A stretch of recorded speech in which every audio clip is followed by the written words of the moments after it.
ইদ্রিস আলাইহিস সালাম ছিলেন টেক্সটাইল ইঞ্জিনিয়ার, দাউদ আলাইহিস সালাম ছিলেন অস্ত্র নির্মাতা, লোহা পিটায়া অস্ত্র তিনি বানাতেন। আমার বন্ধুগণ, এই পৃথিবীতে সমস্ত সভ্যতা নিয়ে আসছেন আম্বিয়া কেরাম, সকল সভ্যতা আম্বিয়া কেরামদের মাধ্যমে আসছে। কিন্তু এই বিষয়টাকে সবাই বিশ্বাস করে নাকি? সবাই বিশ্বাস করে না। সভ্যতা আমরা নিয়ে আসছি, সমস্ত সভ্যতার অগ্রনায়ক হল আম্বিয়া কেরাম। সমাজ কেমনে চালাতে হয়, পরিবার কেমনে চালাতে হয়, রাষ্ট্র কেমনে চালাতে হয়, প্রশাসন কেমনে চালাতে হয়, আম্বিয়া কেরামরা সব বুঝিয়ে দিয়েছেন।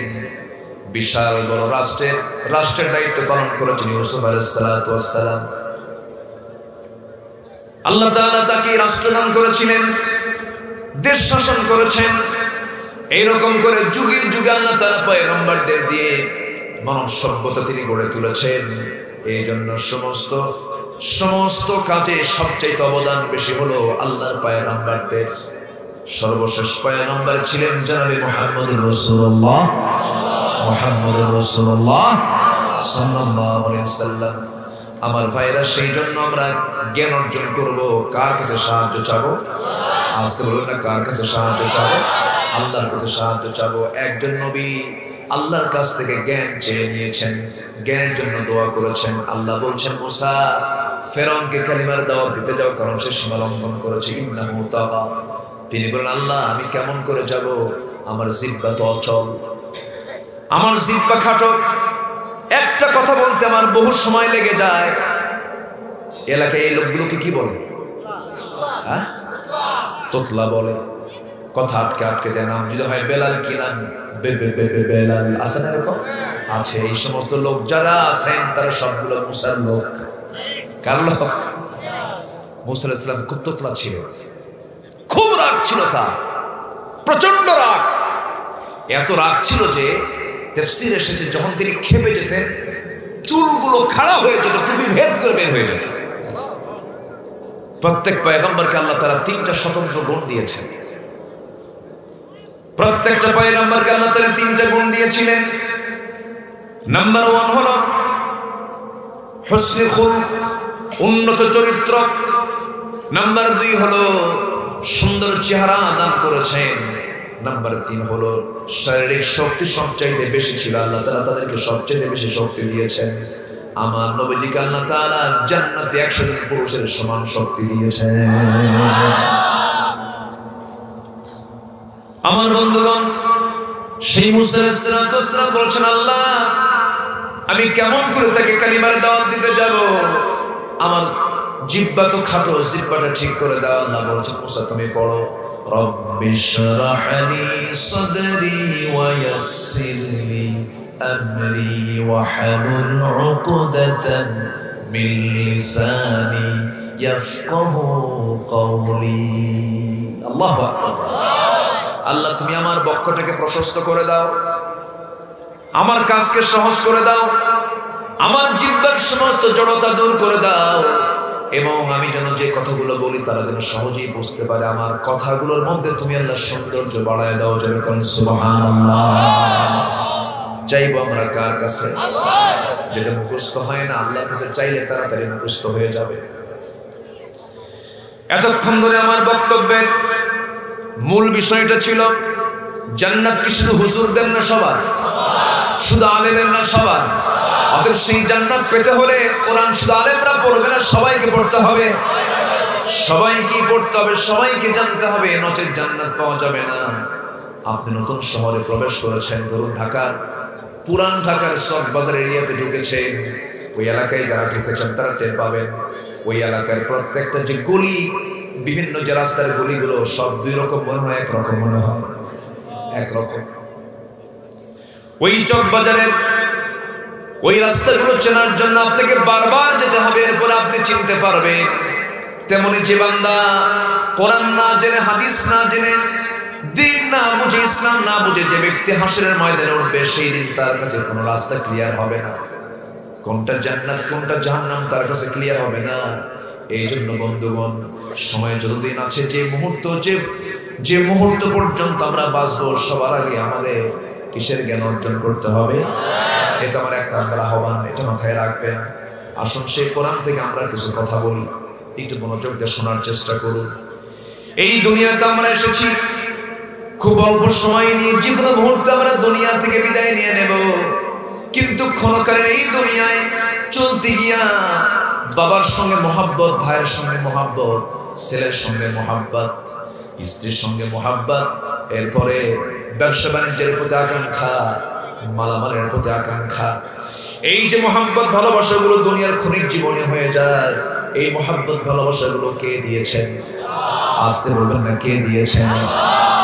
আপনি বিয়ে করেন নাই, আপনি কাকে বিয়ে করবেন তাও জানেন না, কিন্তু বিয়েটা হয়ে গেল। বিয়ে হয়ে যাওয়ার পর অন্য ঘরের একটা মেয়ে আপনার ঘরে চলে এলো। স্বামী স্ত্রী যে সম্পর্কটা ইসলাম মেনে চললে, আল্লাহ তাআলা বলেন স্বামী স্ত্রীর মধ্যে আমি আল্লাহ দুইটা জিনিস দিয়ে দেই, মাওয়াদ্দাতাও ওয়া রাহমাহ, ভালোবাসা এবং রহমত। যেরকম সুবহানাল্লাহ। এটা একমাত্র স্বামী স্ত্রীর বৈধ সম্পর্ক ছাড়া কখনো হতে পারে না। রাস্তার মোড়ে মোড়ে, পার্কের মোড়ে মোড়ে, বিভিন্ন জায়গায় গাছের গোড়ায় গোড়ায়, জোড়ায় জোড়ায় যেগুলো বসে থাকে, এগুলোর মধ্যে কি কোনো রহমত আছে নাকি? রহমত আছে? ওরা তো সোর। ওরা কি সোর? খালি এদিক ওদিক তাকায়। আমি কি ভুল বলতেছি? ওই জায়গায় কোনো রহমত পাবেন না আপনি। হারামের মধ্যে কোনো আরাম।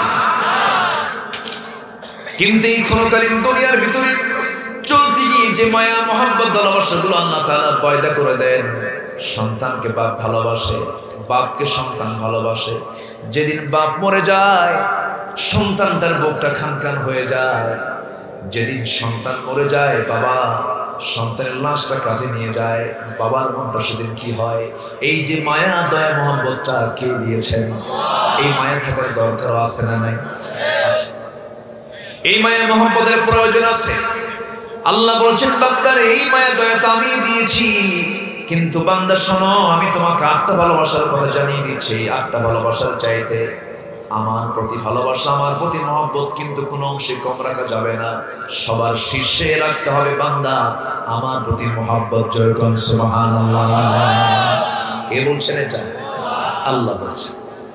আল্লাহ রাব্বুল আলামিন বলেন সূরা তাওবার 24 নম্বর আয়াত, قل إن كان آباؤكم وأبناؤكم وإخوانكم وأزواجكم وعشيرتكم وأموال اقترفتموها وتجارة تخشون كسادها ومساكن ترضونها أحب إليكم من الله ورسوله وجهاد في سبيله فتربصوا حتى يأتي الله بأمره والله لا يهدي القوم الفاسقين. جربون الله أكبر. কষ্ট হচ্ছে নাকি আপনাদের? আমি কি আলোচনা চালাবো? কোনো সমস্যা? বলি আলহামদুলিল্লাহ।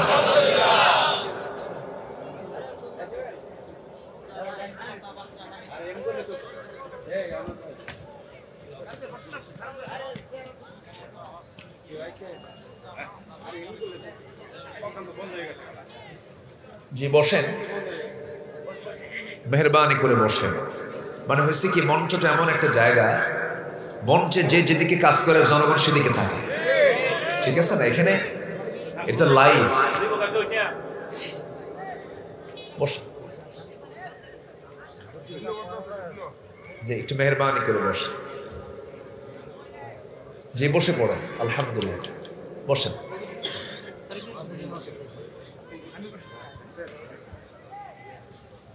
আমার ভাইয়েরা, সূরা তাওবার কত নম্বর আয়াত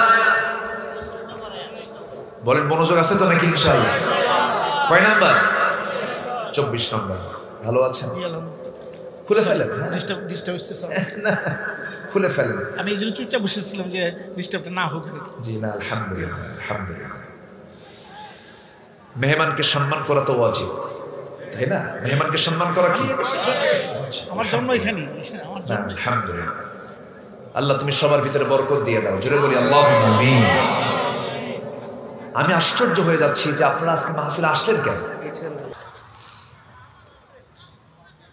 সম্মানিত ভাইয়েরা, একটু কান লাগান। আল্লাহ তাআলা এখানে ৮ প্রকার ভালোবাসার কথা বলেছেন। কয় প্রকার? ৮ প্রকার। নাম্বার 1 হলো বাবার প্রতি ভালোবাসা, নাম্বার 2 হলো সন্তানের প্রতি ভালোবাসা, নাম্বার 3 হলো ভাইয়ের প্রতি ভালোবাসা, নাম্বার 4 হলো স্ত্রীর প্রতি ভালোবাসা, ও আশিরাতুকুম আত্মীয়ের প্রতি ভালোবাসা, নাম্বার 5 হলো, নাম্বার 6 হলো মালের প্রতি ভালোবাসা, ব্যবসার প্রতি ভালোবাসা, নাম্বার 8 হলো মাসাকিনু তারদাউনাহা, বাসস্থানের প্রতি ভালোবাসা। এই যে মহব্বত গুলো, এই সমস্ত 8টা জিনিসের উপরে আছে না নাই? 8 প্রকার ভালোবাসা আছে না নাই? আছে। আল্লাহ বলছেন এই মহব্বত আমি আল্লাহ তোর মধ্যে দিয়েছি। নিজের বাড়িতে যখন থাকিস তোর ভালো লাগে, সন্তানকে দেখলে ভালো লাগে, বাবার চেহারার দিকে তাকালে ভালো লাগে, স্ত্রীর দিকে তাকালে কলেজা জুড়ে যায়, এরপরে ভাইয়ের দিকে তাকালে বুকটা ফুলে যায়, আমার ভাই আছে, মহব্বতটা হয়ে যায়। কিন্তু আল্লাহ বলছেন বান্দা এই যে মহব্বত ভালোবাসা গুলো দিয়েছি, এই মহব্বত ভালোবাসা কিন্তু চিরস্থায়ী নয় বান্দা। এই সমস্ত ভালোবাসা হলো চিরস্থায়ী না ক্ষণস্থায়ী? চিরস্থায়ী না ক্ষণস্থায়ী? এই যে আমরা বসে আছি, আমার ডানে মেহমান বসে আছেন, আমার বামে মেহমান বসে আছেন, মঞ্চে অনেক মুরব্বীরা বসে আছেন, অতিথিবৃন্দ বসে আছেন। মুনাজাত পর্যন্ত আমরা বাঁচবো এমন কোন গ্যারান্টি কি আছে নাকি? আমার চোখের সামনে দেখেছি ওয়াজ করতে করতে চেয়ারই লাশ হয়েছে। আমি আমার নিজের চোখে দেখেছি একজন আলোচক আলোচনা করতেছেন, আলোচনা করতেই করতেই থেমে গেছেন, সেই জায়গায় লাশ হয়ে মঞ্চ থেকে নেমেছেন। ধরুন এই জায়গায় এতগুলো মেহমানের ভিতরে একজনের মৃত্যু হয়ে গেল, এখানে কত মানুষ এখানে বসে আছি আমরা, মানুষ মরে গেলে চুল পরিমাণ কি উপকার করার কি সুযোগ আছে নাকি? আছে? নাই। চুল পরিমাণ কিছুই করতে পারবেন না, বরঞ্চ একজন লাশ মঞ্চে পড়ে থাকবে, আপনি বড়জোর কি করতে পারবেন? কোনো টাকা কাজে আসবে না, কোনো সম্পদ কাজে আসবে না, কিচ্ছু কাজে আসবে না। বড়জোর আপনি কালীগঞ্জ উপজেলা স্বাস্থ্য কমপ্লেক্সে ফোন দিয়ে বলবেন একটা অ্যাম্বুলেন্স পাঠায় দাও, দ্রুতগতিতে একটা অ্যাম্বুলেন্স চলে আসবে, আস্তে করে নিথর দেহটাকে ধরে নিয়ে সবাই মিলে চোখের পানি ফেলবেন, কিন্তু কিছুই তো করার থাকবে না। অ্যাম্বুলেন্সে করে আমার লাশটা সেই জায়গায় তুলে দেওয়া হবে, আর ড্রাইভারকে আস্তে করে বলে দিবেন ড্রাইভার সাহেব লাশটা নিয়ে আত্মীয়ের কাছে চলে যাবে। লাশটা আত্মীয়ের বাড়িতে নিয়ে যাবে, নিজের বাড়িতে নিয়ে যাবে, বাড়িতে নিয়ে যাবে ঠিক, কিন্তু আপনি যে বাড়ি যে ঘরটা আপনার জন্য আনন্দের ছিল, মনের তৃপ্তির জায়গা ছিল, হৃদয়ের তৃপ্তির জায়গা ছিল, পৃথিবীর কোথাও থাকতে ভাল লাগে না, যত দামি জায়গা হোক না কেন, নিজের পিছনে আসলে পরে একটা আলাদা তৃপ্তি আছে না নাই? আছে। কিন্তু আল্লাহ বলছেন বান্দারে ওই যে থাকার জায়গা তুমি যার জন্য তুমি অস্থির ছিলে, যখন তুমি লাশ হবে, ওই লাশটা নিয়ে যখন বাড়ির সামনে হাজির করবে, কিন্তু কেউ তো টেনে টেনে সেই ঘরের মধ্যে নিয়ে যাবে না। বাসস্থান থেকে আপনি আউট, বারান্দা থেকে আউট, বারান্দাও নেবে না। ওই বাড়ির একটা কোনায় চাদর একটু মোড়া দিয়া পর্দার ব্যবস্থা করে চোখের উপরে নিথর দেহটা শোয়া রাখবে, গায়ে কোনো কাপড় থাকবে, যা থাকবে সেটা কেচে দিয়ে কেটে ফেলবে, গরম পানির গোসলটা বান করায় দেবে। একজন দা নিয়ে যাবে বাঁশ কাটার জন্য, আরেকজন কোদাল নিয়ে যাবে কবর খনন করার জন্য।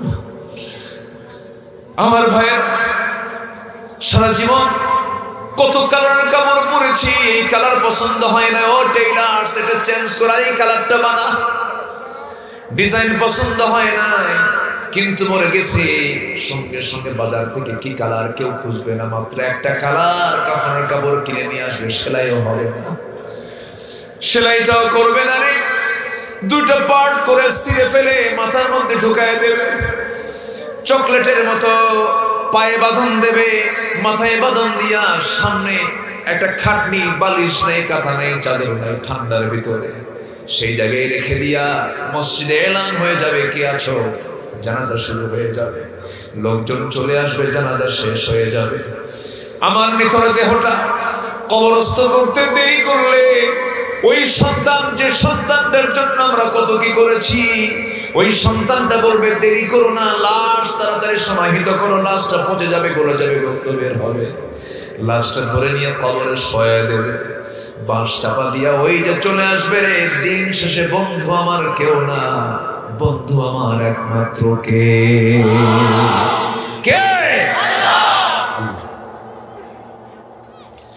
আল্লাহ ছাড়া কোনো বন্ধু নাই, আল্লাহ ছাড়া কোনো আমার আপনজন বলতে কেউ নাই। কে বলেছে আমার বাবা আপন? কে বলেছে আমার ভাই আপন? কে বলেছে আমার স্ত্রী আপন? কে বলেছে আমার সন্তান আপন? কে বলেছে আমার স্ত্রী, আমার আত্মীয় স্বজন আপন? কেউ তো আমার আপন না, সব আমার পর। একমাত্র আপনটা কে? আসতে বলবেন না কে? আল্লাহ আমার আপন। এই জন্য আমরা আপন ভাববো একমাত্র কাকে বলেন? আল্লাহ আমাকে ডাকবেন, আমরা তার ডাকে সাড়া দেব। কার ডাকে? আবার আল্লাহ বলছেন বান্দারে তুই আমাকে ডাকবি, উদউনি আস্তাজিব লাকুম, তুই আমাকে ডাকবি, আমিও তোর ডাকে সাড়া দেব। আমার ভাইয়ের আল্লাহ তাআলা বলেন যে বান্দা আমার দিকে ইদা তাকাররাবাল আবদু ইলাইয়া, যখন কোন বান্দা আমার দিকে হেঁটে হেঁটে আসে আমি তার দিকে দৌড়া দৌড়া যাই। যে বান্দা আমার দিকে 1 হাত আগাবে আমি তার দিকে 10 হাত আগাবো। আল্লাহ তো আমাকে মাফ করার জন্য প্রস্তুতি নিয়ে আছেন, কিন্তু আমরা তো আল্লাহর কাছ থেকে মাফ নিতে চাই না, আল্লাহর কাছে আমরা চাই না, আল্লাহর কাছে আমরা বলি না। প্রত্যেকটা রাত চলে যায় 12টা বাজে খেলা দেখার জন্য, 3টার খেলা 2:30টায় ঘুম থেকে উঠে, কিন্তু বান্দা তাহাজ্জুদ পড়ে না। 1 মাস খেলার মাস চলে গেল, আমার দিনটা পড়ে যায়। চিটাগাং থেকে আসতেছি মাহফিল করে, প্রত্যেকটা মোড়ে মোড়ে প্রজেক্টর বসায়া উম্মতে মুহাম্মাদি খেলা দেখে, ফজর পড়ে না, ঠিক কিনা? অথচ আল্লাহ রাব্বুল আলামিন 12টা যখন বেজে যায় প্রথম আসমানে চলে আসেন। প্রথম আসমানে এসে বলেন আলা মিন মুস্তাগফিরিন ফাগফির লাহ, কোন ক্ষমা প্রার্থী আছো আমার কাছে মাফ চেয়ে না, আমি তাকে মাফ করে দেব। জোরে বলুন সুবহানাল্লাহ। কোন আকাশে আসে? এই প্রথম আসমান, ফিস সামাঈদ দুনিয়া, প্রথম আকাশে চলে আসে। কিন্তু আমার আল্লাহ কি প্রথম আকাশে না, 7 আকাশের উপরে। আরশ আজিম কোথায়? আরশ আজিম কি সেই দূর নাকি? এই সেই দূর? একটু পরিসংখ্যানটা বলি, মনোযোগ দিয়ে শুনবেন, কান লাগায় শুনবেন, অনেক রাত একটু মনোযোগ দিয়ে শুনবেন। আল্লাহ কত দূরে আছেন দেখেন। কিন্তু আবার ভাববো না আল্লাহ এত দূর থেকে আমাকে দেখবেন না, তাও না। আল্লাহ যদিও আরশ আজিমের সমাসীন, তার ইলম সব জায়গায় আছে না নয়? আমার আল্লাহ কত দূরে আছেন? আমরা যে জায়গায় বসে আছি এই জায়গা থেকে আমরা যদি রাতের বেলা যদি চাঁদের দিকে তাকাই, মনে হয় চাঁদটাই সবচেয়ে কাছে। চাঁদের উপর আছে মিটি মিটি করে জোনাকির মতো জলা চাঁদ, জলা তারকাগুলো আমরা দেখতে পাই, স্টারগুলো দেখতে পাই, এরপর আমরা আকাশ দেখতে পাই। দিনের বেলা সূর্য দেখা যায়, ওই সূর্যটা এত বড়। এই দুনিয়ার এরিয়া হলো 50 কোটি 10 লক্ষ বর্গ মাইল। এই দুনিয়া কত বড়? 50 কোটি 10 লক্ষ বর্গ মাইলের এই দুনিয়া। 228টি দেশ মিলে এই দুনিয়া। 50 লক্ষ বর্গ মাইলের এই দুনিয়ার চাইতে ওই সূর্যটা এত বড়। 50 কোটি 10 লক্ষ বর্গ মাইলের এরকম দুনিয়া 13 লক্ষ যোগ করলে একটা সূর্য হয়। যেরকম সুবহানাল্লাহ। কত লক্ষ যোগ করলে? 13 লক্ষ। সেই 13 লক্ষ গুণ বড় সেই সূর্য তাপ দিচ্ছে একটা পৃথিবীকে। আল্লাহু আকবার। এই সূর্যকে বানায় রাখছেন। এই সূর্য যদি, সায়েন্স বলতেছে এই সূর্য যদি পৃথিবী থেকে 1 ইঞ্চি যদি দূরে সেট থাকতো, পৃথিবীর মানুষ ঠান্ডায় মরে যেত। আবার যদি সূর্য যদি পৃথিবীর 1 ইঞ্চি কাছে চলে আসতো, পৃথিবীর মানুষ জ্বলে পড়ে ছারখার হয়ে যেত। যেখানে যেটা সেট করা দরকার, তাবারাকাল্লাযী জাআলা ফিস সামাই বুরুজান ওয়া জাআলা ফিহা সিরাজান ওয়া কমারান মুনীরা। তিনি সেই বরকতময় সেই মহান প্রভু, যিনি আকাশে অসংখ্য গ্রহরাজি রেখেছেন, তার মধ্যে রেখেছেন দিনের সূর্য, রাতের আলোকিত চাঁদ, যথাস্থানে সেট করেছেন। কে সেট করেছেন?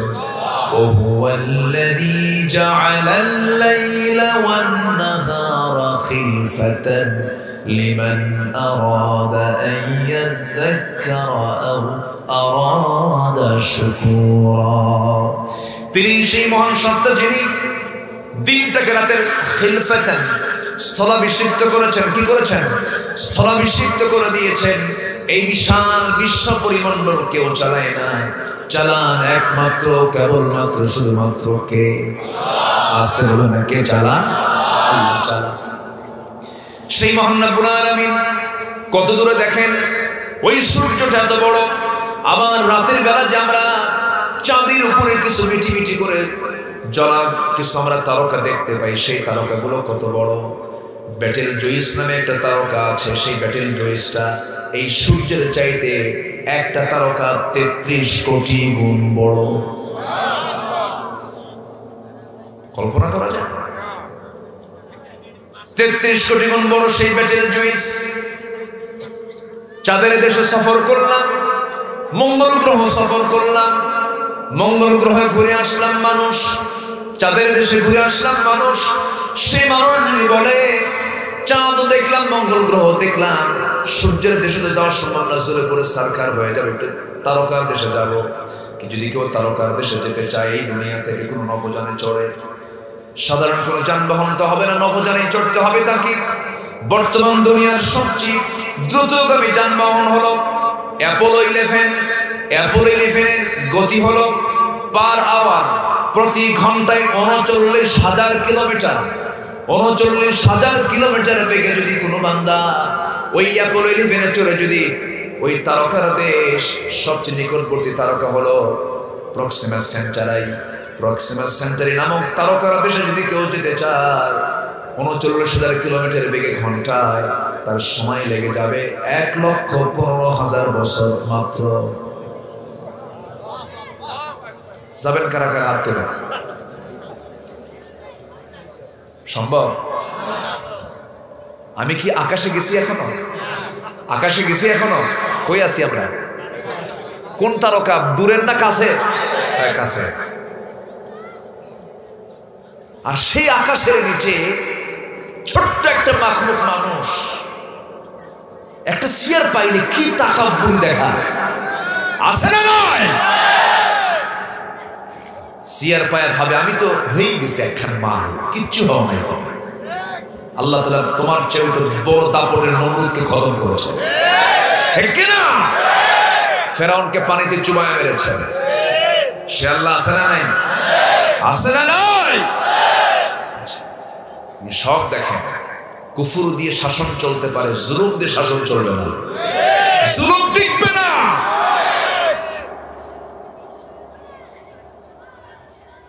সম্মানিত ভাইয়েরা, আল্লাহ তাআলা নমরুদকে শেষ করেছেন কি দিয়া? কি দিয়া? কি মশা? দুর্বল না মজবুত? সবল না অসল? অসল মশা। মশা তাও আবার অসল মশা, একটা ঠ্যাং নাই, একটা পাখা নাই। একটা ঠ্যাং নাই, পাখা নাই। যে নমরুদ কি পরিমাণ জুলুম করেছিল, ইব্রাহিম আলাইহিস সালামের হাত পা বেঁধে একজন সত্যবাদী খলিল, একজন ভালো মানুষ, তাকে হাত পা বেঁধে কিসের মধ্যে ফেলেছিল? আগুনের ভিতরে। জালিম, জুলুম করেছে, টিকতে পেরেছে? পারেনি। মশাকে দুর্বল ভাবার দরকার নাই, মশা কিন্তু দুর্বল কোনো প্রাণীও না। আল্লাহ তাআলা মশার উদাহরণ দেন নাই কোরআনে? সূরা বাকারা, যারা আলেম ওলামা আছে, সূরা বাকারার মেবি 26 নম্বর আয়াত হতে পারে। 26 আল্লাহ রাব্বুল আলামিন 26 নম্বর আয়াতে মশার ব্যাপারে কথা বলেছেন। কেন বলেছেন? তার মধ্যে একটা ইঙ্গিত নমরুদের আসরা নাই। বলেন, আল্লাহ তাআলা বলেন, ইন্নাল্লাহা লা ইস্তাহি আন ইয়াদরিবা মাসালান মা বাউদাতান فما فوقها فأما الذين آمنوا فيعلمون أنه الحق من ربهم جربنا الله أكبر جربنا الله أكبر এরপরে আল্লাহ রাব্বুল আলামিন এরপরে বলছেন ওয়া আম্মাল্লাযীনা কাফারু ফায়াকুলুনা মাযা আরাদাল্লাহু বিহাযা মাসালা ইউদিল্লু বিহি কাসীরান ওয়া ইয়াহদি বিহি কাসীরা ওয়া মা ইউদিল্লু বিহি ইল্লাল ফাসিকিন জোরে বলুন আল্লাহু আকবার আল্লাহ তাআলা মশার উদাহরণ দিতে নিয়ে কোনো লজ্জা পান না। যারা ঈমানদার তারা এর মধ্যে হকটা খুঁজে পায়, আর কাফেররা বলে তোমার আল্লাহর কাজ নাই কেমনে, মশা নিয়ে কোনোদিন ওয়াজ হয় নাকি? দেখছেন এরকম কাফের আছে না? এখনো আছে না? আচ্ছা, বলে কোরআন তো মধ্যযুগীয় আইন, এই আইনকে চলে। এখন কোন যুগীয় আইন চলে? জাতির শ্রেষ্ঠ সন্তান হলো মুক্তিযোদ্ধা। এই দেশকে যারা স্বাধীন করেছেন আমরা তাদের জন্য দোয়া করি।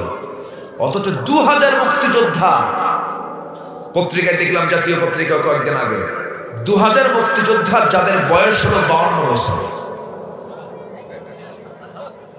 যারা মাসে মাসে ভাতা নেয়। 2000 মুক্তিযোদ্ধা বয়স কত? যুদ্ধ করলো কোন দিন? মার পেট থেকে স্বপ্নে স্বপ্নে যুদ্ধ করে ভাতা নিচ্ছে। এটা কোন যুগীয় আইন? কষ্ট পাচ্ছেন? আগে বইয়ে পড়তাম বড় ধরনের চুরি হলে আমরা বলতাম এটা পুকুর চুরি, আর এখন পুকুর চুরি না, সাগর চুরি, ঠিক কিনা? কষ্ট পাচ্ছেন? এদেশের স্বাধীনতার স্থপতি বঙ্গবন্ধু শেখ মুজিবুর রহমান স্বাধীনতার পরে কিছু কথা বলেছেন আফসোস করে। উনি তো দেশের জন্য কাজ করেছেন, উনি আফসোস করে কিছু কথা বলেছিলেন। মানুষ দেশ স্বাধীন করে পায় তেলের খনি, গ্যাসের খনি, স্বর্ণের খনি, আমি পাইছি চোরের খনি। আচ্ছা বলুন তো, আমার দেশে মানুষ বেশি না চোর বেশি? বলেন চোর। আচ্ছা, এই দেশের নামাজি বেশি না বেনামাজি বেশি? আচ্ছা, যে নামাজ পড়ে না এর চেয়ে বড় চোর আছে? বলেন বলেন বলেন বলেন বলেন। যে নামাজি ফাঁকি দেয়, ও যে জনগণের টাকা মারবে না, এর গ্যারান্টি কি? যে আল্লাহরই ফাঁকি দেয় সে বান্দাকে ফাঁকি দিতে পারবে, ঠিক কি না? গত বছর 2 ঘন্টা ওয়াজ করলাম চিটাগাং এক মাহফিল শেষে দিকে আমার জুতা নাই। কি বুঝলেন? এমন ওয়াজ শুনছে হুজুরের জুতা নিয়ে চলে গেছে মহব্বত করে। মসজিদে যাবেন আরাম নাই, মসজিদে গেলে জুতা রাখার জায়গা ছাড়া সেই মসজিদে নামাজই হয় না। মসজিদের মধ্যে জুতা রাখার জায়গা আছে না? কার ভয়ে? বলে না, কার ভয়ে? জুতা যদি রাখতে যদি ভুলে যদি পিছনে রাখেন নামাজই হবে না। খেলা সোজা জুতা আছে তো, সামনে জুতা রেখে নামাজে দাঁড়াতে হয়। সেজদায় থেকে ওঠার পরে আবার সেজদার দিকে নজর না দিয়ে জুতার দিকে আগে নজর দেওয়া হবে। জুতা আছে তো? আমি কি ভুল বলতেছি? এটাই তো সিচুয়েশন। চোরের না, আমাদের যন্ত্রণা, আমরাই তো ঠিক না।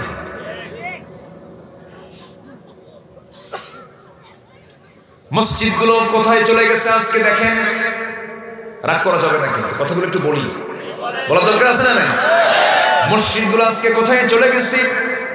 ইরাকের মসজিদ কি জানি না, তবে 4.5 লক্ষ মসজিদ যে দেশে আছে সেই দেশে তেমন থাকার কথা ছিল না। ম্যাক্সিমাম মসজিদের কমিটির সভাপতি হলো সুদখোর, সেক্রেটারি হলো ঘুষখোর, ক্যাশিয়ার হলো শরাবখোর। আমি কি ভুল বলতেছি? সৌদি সুদ খায়, খতিব কেমন খুতবা দেবে?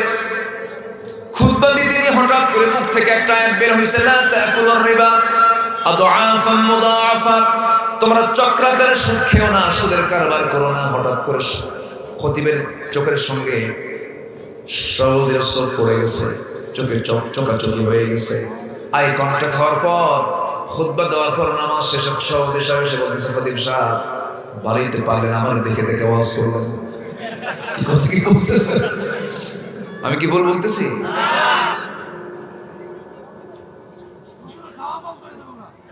থামে, আমারে বলতে দেন। ওরকম হুজুরও কিছু আছে, ওরকম হুজুরও কিছু আছে। নামাজ পড়ায় ইন্না হাযা লাফি সুহুফিল উলা সুহুফি ইব্রাহিম ওয়া মূসা। মসজিদ কমিটির সভাপতি এবং সেক্রেটারির নাম হলো ইব্রাহিম মুসা। এবার ইমাম সাহেব দেখে সভাপতি এবং সেক্রেটারি বলতেছে, মনের মতো ইমাম পাইছে, এবার নাম ধরে নামাজে দোয়া করে। খুব খুশি। কিন্তু ইমাম যে বাড়িতে খায় সেই বাড়িওয়ালার নাম হলো টুকু মিয়া। টুকু মিয়ার বেচায় মন খারাপ, খাওয়ায় আমি আর দোয়া পাই ইব্রাহিম মুসা। প্রচন্ড রাগ। খাইতে আসি ইমাম সাহেব, কিন্তু টুকু মিয়ার মুখে হাসি নেই। ইমাম সাহেব বলে, ভাই আমি আপনার বাড়িতে খাইতে আসি বলে আপনি কি মন খারাপ? একটু হাসেন না, একটু আমার সঙ্গে কথা বলেন না। টুকু বলে, খালি ইব্রাহিম মুসা করেন, টুকু নাই টুকু নাই। টের পাইছে। কাচ্চা ভাই আপনি চিন্তা করেন না, আজকে দোয়া হয়ে যাবে। নামাজে দাঁড়ায় এখন শুরু করছে, ইন্না হাযা লাফি সুহুফিল উলা সুহুফি ইব্রাহিম ওয়া মূসা ওয়া টুকু। নামাজ শেষে মুসল্লি ধরে ফেলছে, হুজুর টুকু পাইলেন কোথায়? খাওয়া কি বন্ধ করবো আমি? নিজের পার্থিব স্বার্থ সিদ্ধির জন্য কিছু টুপিওয়ালা দাড়িওয়ালা বাতিলদের মদত পুষ্ট হয়েছে। আছে না নাই? 4.5 লক্ষ মসজিদ থেকে যদি হক কথা বের হতো, কোন বাতিল টিকতে পারতো না। মুসল্লিদের দায়িত্ব ছিল সকল সুদখোর, মদখোর, জিনাকার এই সমস্ত লোককে মসজিদের কমিটি থেকে কার ধাক্কা দিয়ে বের করে দেওয়া। দোষ কি আমাদের নাই? আমাদের আছে না নাই?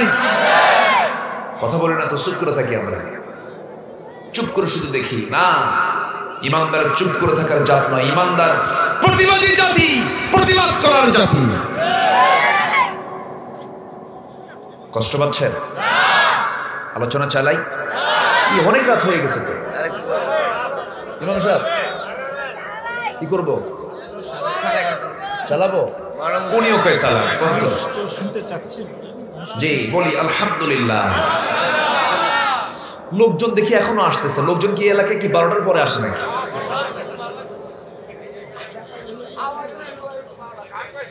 অন্যায়ের বিরুদ্ধে কেউ বলতে চায়? খুব সুন্দর, বলি আলহামদুলিল্লাহ। জোরে বলি আলহামদুলিল্লাহ।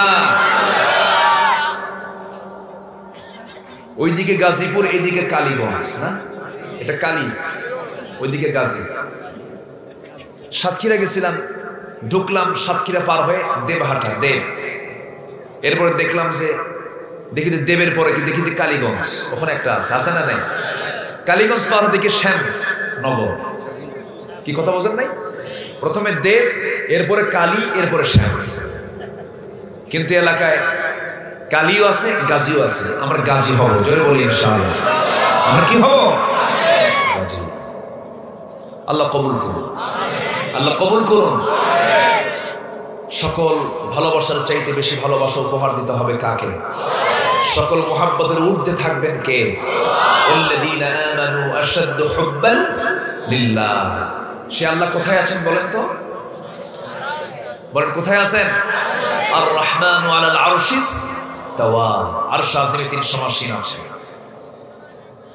তাহলে আমরা বললাম ওই প্রক্সিমা সেন্টারে যেতে লাগবে 1,15,000 বছর। কেমন করে আপনি যাবেন? যাওয়ার তো কোনো উপায় নাই। আল্লাহ কত মহান, আল্লাহ কত বড়। সেই 7টা আসমান, এই যে প্রথম আসমান আমরা দেখতে পাচ্ছি, এই প্রথম আসমানের উপরে আবার মহাশূন্য আছে, এরপর আরেকটা আকাশ আছে, এরপরে মহাশূন্য আছে, এরপর আরেকটা আকাশ আছে, এরপরে মহাশূন্য আছে। 6ষ্ঠ আকাশে আল্লাহ রাব্বুল আলামিন সিদরাতুল মুনতাহা রেখে দিয়েছেন। আমার নবী মিরাজের রাত্রিতে যখন রওনা করেছেন, সঙ্গে একজন ফেরেশতা ছিলেন। সেই ফেরেশতার নাম কি? জিবরাইল। তিনি সিদরাতুল মুনতাহায় গিয়ে আটকে গিয়ে বলছেন, ইয়া রাসূলুল্লাহ, সীমান্ত বর্ডার আমি আর পারবো না, ইনদা সিদরাতুল মুনতাহা আমি আর পারবো না। আপনার জন্য স্পেশাল ফ্লাইট চলে আসবে, আপনি সেটাতে চড়ে আপনি আরশ আজিমের মেহমান হয়ে যাবেন, আপনি চলে যান, আমি আপনাকে বিদায় দিচ্ছি। আমার নবীজি সপ্তম আকাশ পেরিয়ে আরশ আজিমের মেহমান হয়েছেন, জান্নাত দেখেছেন, জাহান্নাম দেখেছেন। আমার ভাইরা, আমার আল্লাহ তাআলা কত দূরে অবস্থান করছেন, কিন্তু তার ইলম সব জায়গায় আছে না নাই? প্রথম আকাশে কোন সময় আসেন? তাহাজ্জুদের পর, তাহাজ্জুদের সময় তিনি আসেন। আমার ভাইরা, আমার বন্ধুগণ, সে আল্লাহর সঙ্গে মহব্বতটা বাড়াতে হবে। আল্লাহ মহব্বত করার জন্য, বান্দার সঙ্গে মহব্বতটা বাড়ানোর জন্য তিনি চলে আসেন প্রথম আকাশে।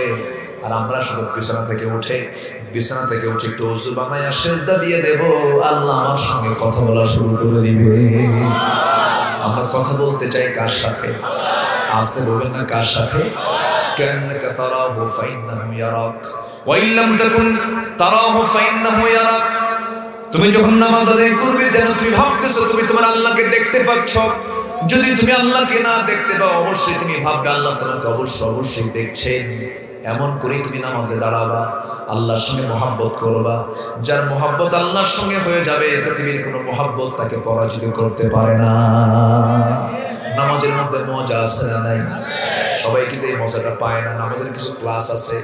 ইমাম ইবনুল কাইয়্যিম রাহিমাহুল্লাহ তিনি বলেছেন, নামাজের মধ্যে 4-5টা ক্লাস আছে। কিছু মুসল্লি আছে নামাজ 5 ওয়াক্ত ঠিকই বলে, কিন্তু ওযুই হয় না, ঠ্যাঙের গোড়া ভেজে না, হাতের কোনোই ভেজে না, আছে না নাই? ওই নামাজ হবে না। আবার কিছু মুসল্লি আছে ওযুটা ঠিক মতোই করে, কিন্তু নামাজে যখন দাঁড়ায় রুকুতে যায় আর দাঁড়ায় না, সামি আল্লাহু লিমান হামিদা বলে দাঁড়ায় থাকে না। রুকুতে যায় ভাবে যখন এই পাড়ায় আসছে সিজদাটা মেরেই যায়, আবার দাঁড়ায় লাভ কি? এরকম আছে না? ওর নামাজও হবে না। এগুলো নামাজের ক্লাস। নাম্বার 3 হলো, নামাজ ঠিকই বলেন, সব ঠিক আছে, কিন্তু মনোযোগ নাই, নামাজের ভিতরে খুশু নাই, যত্ন নাই, নামাজের ভিতরে খুশু ভাবটা আসে না। আল্লাযীনা হুম আলা সালাতিহিম খাশিউন, নামাজের মধ্যে ওয়াল্লাযীনা হুম ফি সালাতিহিম খাশিউন, নামাজের মধ্যে মনোযোগিতা নাই। যার নামাজের মধ্যে মনোযোগিতা না থাকবে, নামাজ তো শয়তান সমিরা নিয়ে যাবে। তার নামাজটার ব্যাপারে কিছু ইখতিলাফ আছে। কেউ বলেছে নামাজ কবুল হতেও পারে, নাও পারে। নাম্বার 4 হলো, সব কিছু ঠিক আছে, মাঝে মাঝে নামাজের মধ্যে অন্তর ছুটে চলে যায় অন্যদিকে, আবার সে টেনে নিয়ে আসে, তার নামাজটা হয়ে যাবে। নাম্বার 5 যে সুপার ক্লাস, যার যে মুসল্লি নামাজে দাঁড়ায়, হাজারো চেষ্টা করেও শয়তান তাকে তার দিকে নিয়ে যেতে পারে না। সে আল্লাহর প্রেমে নামাজে দাঁড়ায় আসে, নামাজের গভীরতায় চলে যায়। আমরা এমন নামাজটাই পড়বো, জোরে বলি ইনশাআল্লাহ, আরো জোরে বলি ইনশাআল্লাহ। নামাজ পড়বো কয় ওয়াক্ত? আজকে বলে নামাজ পড়বো কয় ওয়াক্ত? 5 ওয়াক্ত আমরা নামাজ পড়বো। নামাজ কখনো ছেড়ে দেওয়া যাবে না, নামাজ কখনো বাদ দেওয়া যাবে না। আযান শোনার সঙ্গে সঙ্গে আমরা নামাজে দাঁড়িয়ে যাব, মসজিদের দিকে রওনা দিয়ে দেব। যখন কোনো বান্দা আযান শোনে, হাইয়া আলাস সালাহ, হাইয়া আলাল ফালাহ, এই যে হাইয়া আলাল ফালাহ, কল্যাণের দিকে আসো। নামাজ পড়লে বান্দার দুনিয়াতেও ক্ষতি না কল্যাণ, দুনিয়াতেও কল্যাণ, জান্নাতেও কল্যাণ। জান্নাত তো সে পেয়ে যাবে, কিন্তু দুনিয়ার কল্যাণও তার আছে। কেমন করে? ডাক্তারের দেবে শেঠি নামে একজন ডাক্তার আছেন ভারতে, নাম শুনছেন কিনা জানি না। ডাক্তারের দেবে শেঠি একজন হিন্দু ডাক্তার, ডাক্তার দেবে শেঠি। তিনি তার স্ট্যাটাসে লিখেছেন, ইউরোপ থেকে, আমেরিকা থেকে, ইহুদি, খ্রিস্টান, নাসারা, বৌদ্ধ, বহু ধর্মের মানুষ আমার কাছে চিকিৎসা সেবা নিতে আসে। বহু ধর্মের চিকিৎসা আমি করেছি মানুষের, কিন্তু আমি লক্ষ্য করে দেখেছি, আমি ব্রেন টেস্ট করে দেখেছি, হার্ট টেস্ট করে দেখেছি, চেক আপ করে দেখেছি, এই পৃথিবীতে ওই সমস্ত লোকগুলোর হার্ট এবং ব্রেনটা ফ্রেশ, যারা যে সমস্ত মুসলমান 5 ওয়াক্ত নামাজে সিজদা দিয়ে আল্লাহকে খুশি করে। যেরকম সুবহানাল্লাহ। কোন বান্দা যদি সিজদা নিয়মিত দেয়, মাথার ভিতরে থাকা যে সমস্ত নার্ভগুলো নিষ্ক্রিয় থাকে, সক্রিয় হয়ে যায়, হার্টবিট বেড়ে যায়, সিজদা দিলে পরে সে সুস্থ হয়ে যায়। একটু অসুস্থ থাকলে সে সুস্থ হয়ে পড়ে। আমার ভাইয়ের, আল্লাহ চান না বান্দা অসুস্থ থাকুক, আল্লাহ চান বান্দা সুস্থ হয়ে যাক। যারা ফজরের সময় ঘুম থেকে উঠে নামাজের জন্য মসজিদের দিকে যায়, 24 ঘন্টার মধ্যে শ্রেষ্ঠ সুন্দর নির্মলা আবহাওয়া হলো ফজরের সময়ের আবহাওয়া। ওই সময় শিশিরটা যখন বান্দার চোখে লাগে, চোখের জ্যোতি নষ্ট হয়। যেরকম সুবহানাল্লাহ, আরো যেরকম সুবহানাল্লাহ। নামাজ 5 ওয়াক্ত পড়বেন কারা কারা একটু হাত তুলে দেখেন জোরে বলি ইয়া আল্লাহ আর জোরে বলি ইয়া আল্লাহ আমাদেরকে 5 ওয়াক্ত সালাত আদায় করার তৌফিক তুমি আল্লাহ দিয়ে দাও। আমরা মনে করি ওটা অতিরিক্ত মনে হয় খারাপ জিনিস না। ওই মলম যদি না থাকতো আপনার চোখ জার্মে জীবাণুতে ভরে যেত, চোখ নষ্ট হয়ে যেত, অন্ধ হয়ে যেতাম। চোখের পেছনে আল্লাহ রাব্বুল আলামিন প্রত্যেকটা চোখের পেছনে 20 লক্ষ মেশিন দিয়েছেন, 20 লক্ষ পার্টস দিয়েছেন। প্রত্যেকটা চোখের পেছনে 1,70,000 রগ দিয়েছেন। সুবহানাল্লাহ বলেন। একটা রগ আরেকটা রগের সঙ্গে পেঁচ লাগে না। মাত্র 1.5 হাত তার, ইয়ারফোনের তার পকেটের মধ্যে রাখলে পরে আবার পরক্ষণে টান দিলে 4-5টা পেঁচ লেগে যায়। কিন্তু আমার আল্লাহ চোখের পেছনে 1,70,000 রগ রেখেছেন, একটার সঙ্গে আরেকটা পেঁচ লাগে না। যেরকম সুবহানাল্লাহ। এই চোখ, এই কান, এই নাক, পদ্মা, মেঘনা, যমুনা যত বড় তার চাইতে আল্লাহ তাআলা এই চোখ কান নাকটাকে বড় করে দিয়েছে। আমার আল্লাহ 2টা কিডনি দিয়েছেন, কি আমার বন্ধু হবে তাছাড়া? দেখেন 2টা কিডনি দিয়েছেন, কত মূল্যবান জিনিস। মালয়েশিয়াতে একবার গেলাম, আমার এক বন্ধু থাকেন কুমিল্লা বাড়ি, তার হাতটা চেপে ধরলাম, সালাম দিয়ে দেখি এখানে একটা মেশিন লাগানো, মেশিন সেট করা হাতের এই জায়গায়। আমি হাতটা ভয় সরাই দিয়ে বললাম, বন্ধু তোমার হাতে এখানে মেশিন লাগানো কেন? বলে, বন্ধু কোটি কোটি টাকার মালিক আল্লাহ তাআলা আমাকে বানিয়েছেন, কিন্তু 2টা কিডনি আমার নষ্ট, 2টা কিডনি আমার অচল। চোখে পানি চলে আসছে তার। আমি বললাম, বন্ধু তুমি কি করো? তাহলে কি হবে চলো। বলতেছে প্রত্যেক সপ্তাহে একদিন করে আমি হসপিটালে যাই, ডায়ালিসিস করতে হয়, ডায়ালিসিস মেশিনটা আমার সামনে নিয়ে আসে। বন্ধু আমার সমস্ত রক্তগুলো সিরিঞ্জ দিয়ে টেনে টেনে বের করে আমার ডায়ালিসিস করে, আবার রক্তগুলোকে ঢুকায় দেয়। আল্লাহ তাআলা সেই ডায়ালিসিস করার জন্য আমার আপনার দেহের মধ্যে একটা কিডনি দিলেও চলতো, 2টা করে কিডনি দিয়েছেন, একটা নষ্ট হলে আরেকটা যেন চলে, সব ডাবল ডাবল করে দিয়েছেন। আজকের মাহফিলে যিনি সভাপতি, ওই যে মুরব্বীর বয়স প্রায় 80 বছর বয়স, উনি বললেন, হুজুর আমার 6টা বাইপাস। কয়টা বাইপাস? হার্টের 6টা ব্লক, 6টা বাইপাস করেছি। বাইপাস করার জন্য রগের প্রয়োজন হয়, ভেইনের প্রয়োজন হয়, রগের প্রয়োজন হয়ে যায়। এই রগ সেলের দিয়ে হবে না, বইয়ের দিয়ে হবে না, অন্য কোনো মানুষ দিয়ে হবে না, কোনো প্রাণীর রগ দিয়ে হবে না। এই রগটার জন্য আল্লাহ তাআলা বান্দাকে বলছেন, বান্দারে তোর হাত বাইপাস সার্জারির জন্য কিছু রগ লাগবে, সে রগগুলো আমি আল্লাহ তোর দেহের মধ্যে কিছু এক্সট্রা করে রেখেছি। পায়ের দিকে তুই তাকায় দেখ, ডাক্তার পায়ের দিকে এক্সেস কিছু রগ দিয়েছে, পায়ের অপারেশন করে রগটা বের করে হাড়ে লাগায় দে। যেরকম সুবহানাল্লাহ। বন্ধুকে আজ থেকে বন্ধুকে যদি এক্সট্রা রগ না থাকতো তাহলে ওনার অবস্থা কি হতো? কম বন্ধু তো আল্লাহ আমার। ডায়ালিসিস মেশিনটার ওজন হলো 100 কেজি। কয়শো কেজি? ডায়ালিসিস মেশিনটার ওজন মানুষ বানাইছে 100 কেজি, যা দিয়ে কিডনির কাজ করে, কিডনি নষ্ট হলে ডায়ালিসিস করে। আল্লাহ তাআলা কত আপডেট আমাদের জন্য মেশিন সেট করেছেন দেহের মধ্যে। 2টা কিডনি দিয়েছেন, ডায়ালিসিস মেশিনের ওজন হলো 100 কেজি, আর কিডনির ওজন মাত্র 200 গ্রাম। যেরকম সুবহানাল্লাহ, 200 গ্রাম কিডনিতে 10 লক্ষ চাকনি। কয় লক্ষ? একটা কিডনিতে 10 লক্ষ, আরেকটা কিডনিতে 10 লক্ষ, 20 লক্ষ চাকনি দিয়ে রক্তকে আল্লাহ তাআলা পিউরিফাই করে দিয়েছে। বন্ধুকে সুন্দর টানা টানা চোখ দিয়েছেন, কে বলেন? এত সুন্দর চক্ষু আল্লাহ তাআলা আমাকে দিয়েছেন, সেই চোখটাকে হেফাজত করেছেন। সুন্দর 2টি ভ্রু দিয়েছেন, ভ্রু যুগল করে দিয়েছেন, প্রশস্ত কপাল দিয়েছেন, সুন্দর কালো কালো কেশ দিয়েছেন। যুবক, তুমি নারীকে দেখে তুমি লোভে পড়ে যাও, নারীকে দেখে তুমি পাগল হয়ে যাও, নারীর প্রশংসায় তুমি পাগলা হয়ে যাও। বলো, ও আমার প্রিয়া, তোমার চক্ষু কত সুন্দর টানা টানা, প্রশস্ত কপাল, ভ্রু যুগল, চিকন চিকন ঠোঁট, এরপরে বাঁশির মতো নাক। এইরকম করে প্রশংসা করতে করতে নারীর জন্যই পাগল হইলা। কিন্তু ওই নারীকে বানাইছেন কে? আজ তো বলো না কে বানাইছে? আমরা কি সৃষ্টির প্রশংসা করবো না স্রষ্টার প্রশংসা করবো? সৃষ্টির না স্রষ্টার, মাখলুকের না খালেকের? খালেকের প্রশংসা আমাদের কাজ, মাখলুকের কোনো প্রশংসা করা দরকার নাই। মাখলুকের প্রশংসা করে তো আমার লাভ নাই। প্রশংসা করতে হবে কার? আল্লাহর প্রশংসা করতে হবে। আল্লাহর প্রশংসা করলে মাখলুকের প্রশংসা হয়ে যাবে, এই জন্য আমরা আল্লাহর জন্য দিওয়ানা হয়ে যাব।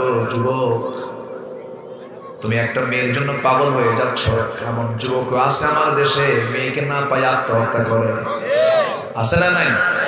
আছে আমার দেশে, এরকম পাগলও আছে, খেলায় জিততে না পারলে আত্মহত্যা করে। প্রথম দিন আর্জেন্টিনারে সৌদি আরব 2 গোল দিছে, 70 বছরের এক বুড়া আত্মহত্যা করে শহীদ। মানুষ না কাউয়া, আল্লাহ আমার বুঝে আসে না, আছে না নাই? মরবো কার জন্য? মরবো কার পথে? আল্লাহর পথে মরার রাস্তা আছে না নাই? জিহাদের কথা কে বলেছেন? একটা পরিবার আছে, ইয়াসার পরিবার। কি পরিবার? ইয়াসার পরিবার। আলা ইয়াসার সাবরান আলা ইয়াসার ফাইন্না মাওইদাকুমুল জান্নাহ। ও ইয়াসার পরিবার, তোমরা ধৈর্য ধারণ করো, তোমাদের জন্য জান্নাতের ওয়াদা হয়ে গেছে। বাপও শহীদ, মাও শহীদ, স্বামী শহীদ, স্ত্রী শহীদ, সন্তান শহীদ। আল্লাহু আকবার। মরার তো বহু পথ আছে, শহীদের দরজা আছে না নেই? শহীদের দরজা আছে না নেই? জান্নাতে যাওয়ার রাজপথ হলো শহীদ। কি শহীদ? অনেক কথা। ঘড়ি আজকে ঘুরতেছে খুব, বুঝলো? ঘড়ি আজকে এত ঘুরতেছে, আমি ভাবতেছি ঘড়ি থামো, ঘড়ি থামে না। আলহামদুলিল্লাহ বলে আলোচনা চালাবো আরো সারা রাত। থাকবেন সবাই? আচ্ছা, কমিটি যারা আছেন তারা কম্বল দিয়ে দিবেন, আমি চলে যাব। থাকবেন না? জি হ্যাঁ, লোকজন একসঙ্গে থাকলে একটু সুন্দর একটা পরিবেশ হয়ে যায়। বলি আলহামদুলিল্লাহ, জয় বলি আলহামদুলিল্লাহ। হ্যাঁ, এত সুন্দর মানুষ আপনারা। তবে আজকের মাহফিল আমি যুবকদেরকে বেশি পাচ্ছি, বলি আলহামদুলিল্লাহ। যুবকরা খুব টেনশন করে, মাঝে মাঝে আমাদেরকে বলে, হুজুর কি করে খাবো, এরকম বলে। কি যুবকদের কর্মসংস্থানের খুব টেনশন আছে না? আছে না? চাকরি কঠিন, ব্যবসা কঠিন, সব কঠিন। মাঝে মাঝে বলে, আমি বলি যুবকরা তোমরা এইরকম টেনশন করবে না। হতাশা ইমানদারের জীবনে নাই। ইমানদারের জীবনে কি নাই? ইমানদার ছাড়া সবার কি আসে? হতাশা। ইমানদার কখনো হতাশ লা তাহজান, লা তাহজান। এই লা তাহজান, এই আয়াত কত বড় যে রোগের ঔষধ। লা তাহজান, চিন্তা করো না, হতাশ হয়ো না। ওয়ালা তাহিনু ওয়ালা তাহজানু, কার কথা? কার কথা? ওয়া আনতুমুল আ'লাউনা ইন কুনতুম মুমিনিন। তুমি যদি মুমিন হতে পারো, আমি আল্লাহ তোমার সকল হতাশা দূর করে তোমাকে বিজয় দিয়ে দেব। হতাশ হওয়া যাবে না। যুবকদের রিজিক বৃদ্ধির জন্য আমি 3টা আমল শিক্ষা দিয়ে যাই আজকে। যুবকদের রিজিক বৃদ্ধির জন্য কয়টা আমল? 3টা বলে। 1 নম্বর হলো তাড়াতাড়ি বিয়ে করো। কেউ কিছু করে না, কেউ খুশি হলো না মনে হয় নাকি? যে যুবক বিয়ে করার কথা বলে খুশি হয় না, তো যুবকই না, ওর পুরুষত্বের সমস্যা আছে। তাড়াতাড়ি কি করো? কি যুবকরা আমার কথা কি রাগ করতেছো নাকি? দেখেন, আমার মুরব্বী কয় না, মুরব্বী আবার বিয়ে করবে নাকি? জি, আমার নবী যে বিয়েটাকে ইজি করে দিয়েছেন। আমার নবীর সময় বিয়েটা কি ছিল? সহজ। জেনা মারাত্মক কঠিন খবর আছে, একদম খবর। মিয়াতা জালদা, 100 দররা পিটায়া সোজা করে ফেলে অবিবাহিত হলে। আর বিবাহিত হলে কি? এই যে কোনো কথা নাই, কারণ জেনা আছে যেখানে, রোগ আছে সেখানে। জেনার অপরাধ শুধু ব্যক্তির মধ্যে থাকে না, এটা সমাজ রাষ্ট্রে ছড়িয়ে যায়। 3টা ব্যাপারে ইসলাম আপোষহীন। আস-সাইয়্যিবুজ-জান, জেনার অপরাধ। কতলুন নাফসি, মানুষকে হত্যা করা। আরেকটা হলো ইসলাম থেকে ফিরে যাওয়া, ইসলাম থেকে ব্যাক করে অন্য কোথাও যাওয়া। মুরতাদ, খুন এবং জেনা, এই 3টা শাস্তি করেছে কি? কতল। এই 3টা তো নাই এখন। এই 3টা অপরাধ মনে হয় নাই? আসতে বলবেন না, আসে না? নয়। এই সমস্ত অপরাধের জন্য কিছুই হয় না, কোনো শাস্তি নাই। বরঞ্চ ধর্ষণের সেঞ্চুরি করলে বলে দুষ্ট ছেলে, এগুলো করতে নেই, এটা হলো তার শাস্তি। বলেন না, ধর্ষণের সেঞ্চুরি করছে, মিষ্টি খাওয়াইছে, এরপরে কয় কি? শাস্তি হলো এই দুষ্ট ছেলে, এগুলো করতে নেই। আছে না নয়? আচ্ছা, কষ্ট পাচ্ছেন যুবকরা? তাহলে 1 নম্বর কাজ কি? মনে মনে হতে ভাবতেছে হুজুর আব্বা তো করায় না, আব্বাদের কিছু দোষ আছে, আছে না নাই? ছেলে নামাজ পড়ে, মেয়েদের দিকে তাকায় না, চরিত্র ভালো, হয়তো একটু বুক ফুটে বলছে আব্বা বয়স হয়ে গেছে, ফিতনার যুগ, ছেলে মেয়েদের গায়ে কোনো কাপড় চোপড় রাখে না, আমার তো যৌবন আছে আব্বা, একটা বিয়ে করায় দাও। কিসের বিয়ে রে তো? এরকম আছে না নাই? এরকম খেপা বাপ আছে না নাই? কিন্তু বাপ একটু চিন্তা করলো না যে আমার ছেলেটার চাহিদা কি, আমার ছেলেটা কেন বলে? আপনি কি জানেন বাবা, আপনার ওই সন্তানটা যদি জিনার কাজে লিপ্ত হয়, ওই জিনার গুনাহ আপনার আমলনামায় যাবে। কথা ক্লিয়ার? কথা ক্লিয়ার? তাহলে যুবকরা, তোমার আব্বাদের আমি সাইজ করে দিলাম, বিয়ে করতে হবে। ফানকিহু মা তাবা লাকুম মিনান নিসা মাসনা ওয়া থুলাসা ওয়া রুবা। এটা আল্লাহর হুকুম। কার হুকুম? এসা কেন ধরেন তো, এই বসেন, আমি ধমক দিচ্ছি না, আমি এটা মহব্বত করে বলতেছি, একটু বসেন না আর কিছুক্ষণ। তাহলে যুবকদের জন্য কয়টা কাজ? নাম্বার 1, দ্রুত বিয়ে করো, রিজিক কমবে না বাড়বে? অনেকে বলে হুজুর কিছুই তো নাই, সব গোছায় নেই এরপরে বিয়ে করব। তোমার গোছান জীবনও হবে না। কেন হবে না? মাছ মারতে গেছেন নদীতে, জাল ভরা মাছ মেরেছেন, কিন্তু মাছ রাখার যে পাত্র ওটাকে কি বলে? ডুলা। ডুলা ভরা মাছ তুলছেন, কিন্তু ডুলার তলাই নেই, মাছ থাকবে? হ্যাঁ, তলাটা হলো বউ। তলা কি? বউ। ঘরের বউ, ঘরের স্ত্রী যদি থাকে সব জমা থাকবে, আর থাকবে না বউ, সব খাবে ঠিকই, কিন্তু অন্যজন খাবে। কি কথা কি বোঝা গেল? আমার কথায় বেজার হবেন না, একদম আসল জায়গায় কিন্তু নক দিচ্ছি। মোবাইলে সারাদিন চ্যাট করো, আছে না নাই?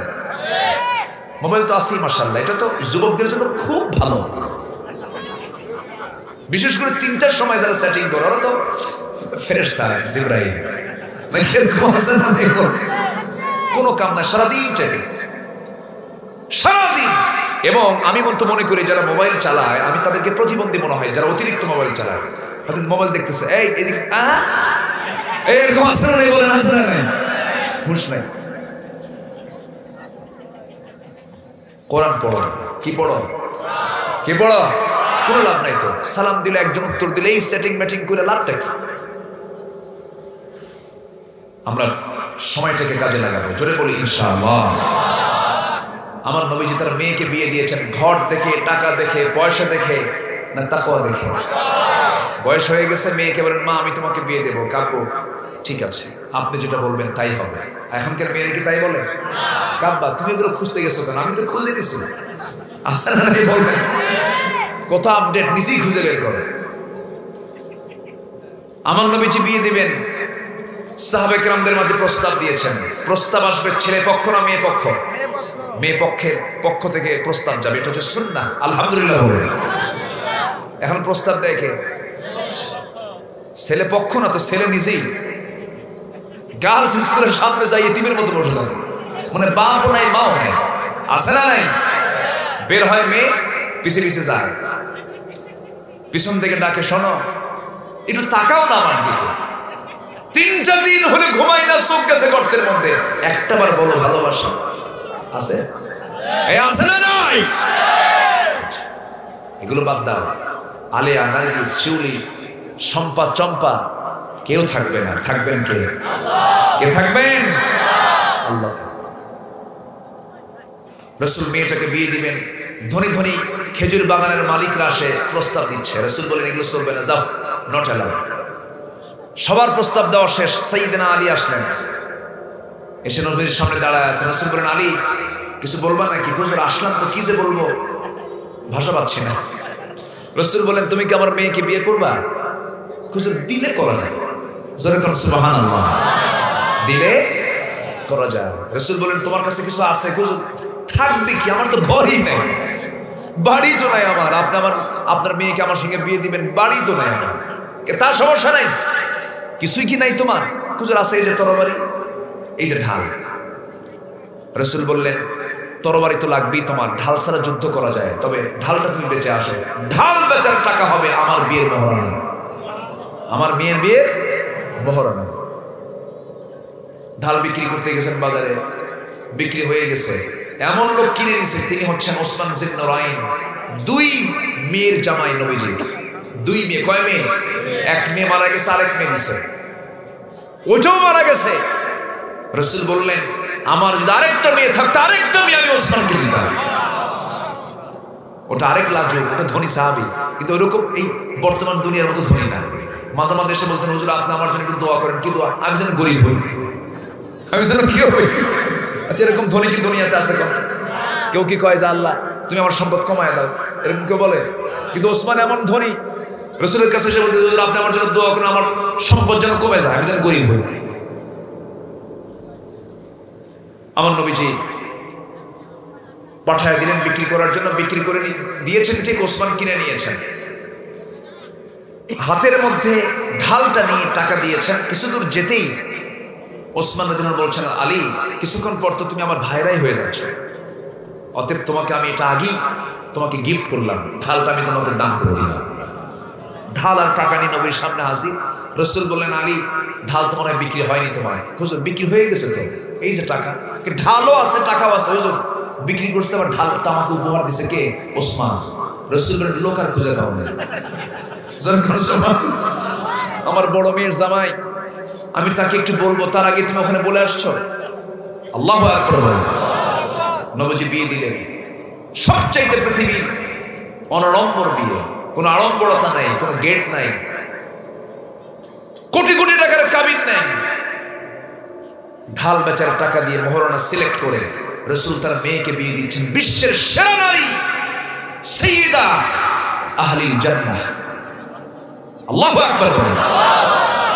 বিয়ে দিলেন, আটা পেশার একটা পিসদানি দিলেন, এরপরে দিলেন সাথে হলো একটা চামড়ার চাদর, চামড়ার একটা মশক, পানি রাখার জন্য মশক দিলেন, পানপাত্র দিলেন। বললেন মা স্বামীর ঘরে করে খাও, মৃত্যুর দিন পর্যন্ত যেন স্বামীর বিরুদ্ধে একটা নালিশ আমার কানে না আসে। সুবহানাল্লাহ বলবেন না? আমি এমন জামাই তোমাকে দেই নাই, যাও করে খাও। এখন আমার বাড়ি না, এখন তোমার স্বামীর বাড়ি। আর এখনকার বাপরা মেয়ে বিয়ে দিয়ে বলে যা, যদি তোর জামাই কিছু কয় খাইয়া ভালো আসলে ভাই বলেন আসলে বলা যায় আব্বা আপনার তো, আপনি তো রাষ্ট্রপতি, একটু কি কোনো মানুষ কোনো খাদেম আমার জন্য নিযুক্ত করা যায়? আমার নবীজি বললেন ফাতিমার এদিকে আসো। নবীজি বলছেন চাদরটা টান, জায়নামাজ টান দিলেন, অনেক মণি মুক্তা খচিত অনেক সম্পদ বের হয়ে আসলো। রাসূল বললেন ও ফাতিমা, আল্লাহ আমাকে এগুলো দিতে চেয়েছেন, আমি নেই নাই। আমি যদি আল্লাহকে বলতে পারলাম তুমি আমার জন্য উহুদ পাহাড়টা সোনা বানায় দাও, আল্লাহ আমার জন্য সোনাই বানায় দিতেন। শুধু যদি শব্দ বলেছেন, এখন গবেষকরা বলতেছে উহুদ পাহাড়ের টোটাল নিচের অংশটা সোনা দিয়ে ভরা। শুধু যদি বলেছেন রাসূল, কি বলেছেন? যদি। আমার মেয়ে ফাতিমা, আমি চাবো তুমি আমার মতো থাকবে ফাতিমা। আমি তোমাকে বলে দিচ্ছি তোমার সমস্ত কাজগুলো সহজ হয়ে যাবে। যাও তুমি আলীর কাছে চলে যাও, কাজের মেয়ে, কাজের মানুষ লাগবে না, কোনো খেদমতের জন্য কিছুই লাগবে না, কারণ পৃথিবীর সবচেয়ে শ্রেষ্ঠ কাজ হলো যে নিজে নিজের কাজ করতে পারে। যাও, মায়েরা আসছে নাকি মাহফিল? যাও তোমরা চলে যাও, আমার মেয়ে ফাতিমা তুমি চলে যাও, নিজের কাজটা নিজেই করো, নিজেই সম্পূর্ণ করো। আমি তোমাকে একটা আমল শিখিয়ে দিচ্ছি, সুবহানাল্লাহ, আলহামদুলিল্লাহ, আল্লাহু আকবার 33 বার বলবে। তোমার সমস্ত কাজের জিম্মাদারি আমার আল্লাহ নিজে নিয়ে নেবেন। জোরে বলে সুবহানাল্লাহ। পৃথিবীর সবচেয়ে সুখী পরিবার হলো আলী ফাতিমার পরিবার। ফার্নিচার ছিল না, ঘরে কোনো সোফা সেট ছিল না, খাবার ছিল না। একদিন খাবার না পায়া হযরত আলী ঘরের মধ্যে ঢুকতেছেন, দরজায় নক করেছেন, সালাম দিয়েছে, কিন্তু সালামের জবাব আলী ঠিকই দিয়েছেন, কিন্তু আস্তে আস্তে আওয়াজটা হয়ে গেছে, মুখে কোনো হাসি নাই। ফাতিমা বলছেন, আমার স্বামী আপনি না হাসা পর্যন্ত আমি আপনাকে ঘরে ঢুকতে দেব না। আপনি বাইরে যাবেন, আবার হাসি মুখে ঘরের মধ্যে আসবেন। যা ঘরের মধ্যে খাবার ছিল না, কোনো ফার্নিচার ছিল না, কিন্তু ঘরটা ছিল স্বামী স্ত্রীর মহব্বতে ভরা। সেই মহব্বত গুলো আজকে বিদায় নিয়েছে কেন? এটা একটা, ঠিক কিনা? ঘরের মধ্যে আর একটা আছে, এত বড় আছে না নাই? ঘন্টার পর ঘন্টা মনিটর নিয়ে দেখে সিরিয়াল গুলো, ভারতের মেগা সিরিয়াল দেখে। মহব্বত থাকবে কেমনে? বাড়িটাকে আপনি সিনেমা বানায় ফেলেছেন, নোংরার জায়গা বানিয়ে ফেলেছেন। সবগুলো ধুয়ে মুছে সাফ করে সেজদার জায়গা প্রস্তুত করুন, কোরআন তেলাওয়াতের পরিবেশ তৈরি করুন, জান্নাতি পরিবেশ তৈরি করুন। আপনার কাছে মনে হবে তখন আপনার ঘরটা একটা জান্নাতের টুকরা হয়ে গেছে। হারাম কাজে কোনো আরাম নাই। আমার মা পর্দায় থাকবেন 16 আনা, সারা বছর বোরকা পড়ে, বিয়ের দিন বোরকা ছাড়ে, আছে না নাই? সারা বছর বোরকা পড়ে, ঈদের দিন বোরকা ছাড়া বের হয়। এটার নাম পর্দা নয়। পর্দা হবে 16 আনা। পর্দা সারা জীবন আপনাকে পর্দা অবলম্বন করতে হবে।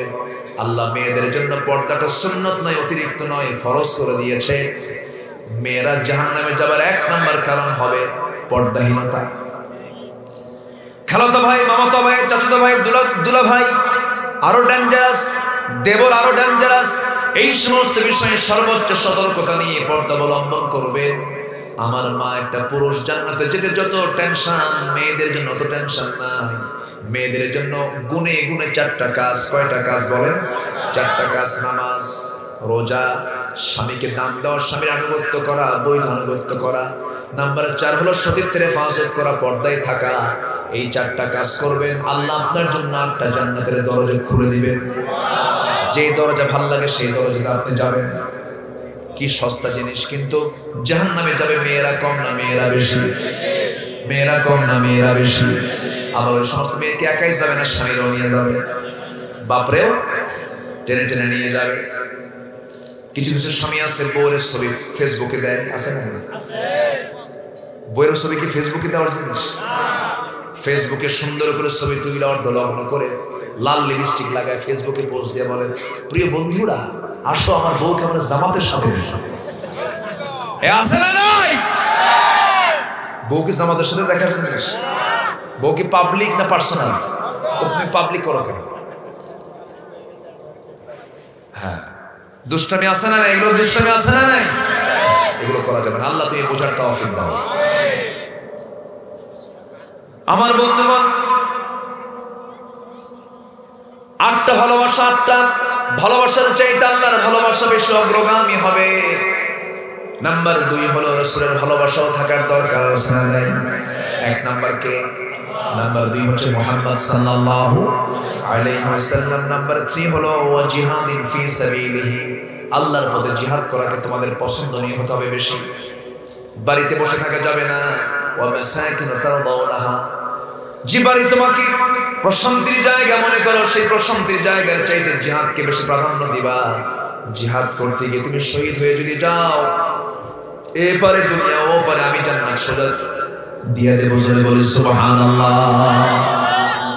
নামাজ পড়লেই জান্নাত পাবো এটাও কিন্তু নয়। নামাজ দিনের পরিপূর্ণ কাজ এটাও কিন্তু নয়।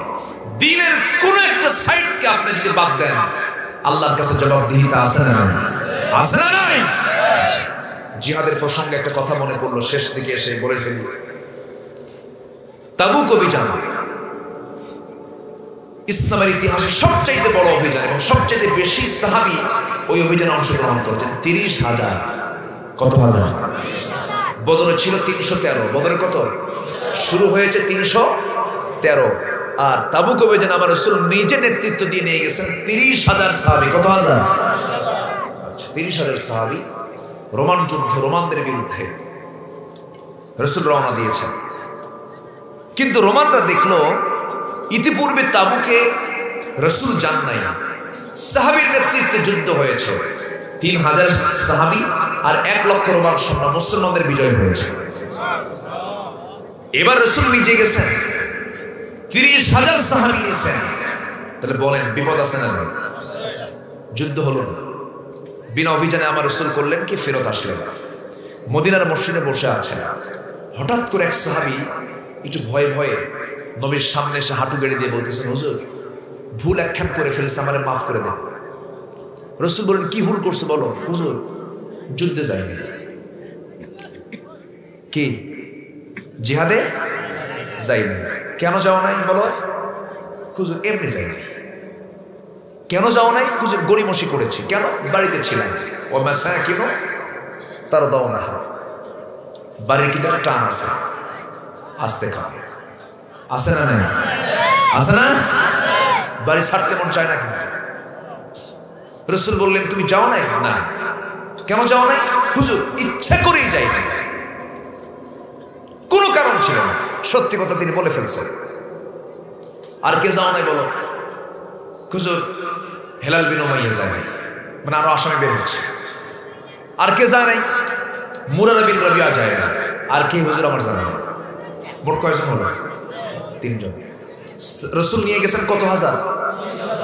30,000-এ খুঁজে পেলেন কয়জন যায় নাই?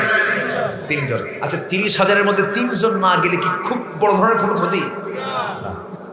রাসূল বললেন, 3 জন যাও নাই তোমরা? কিসের জন্য যাও নাই? এমনি যাই নাই।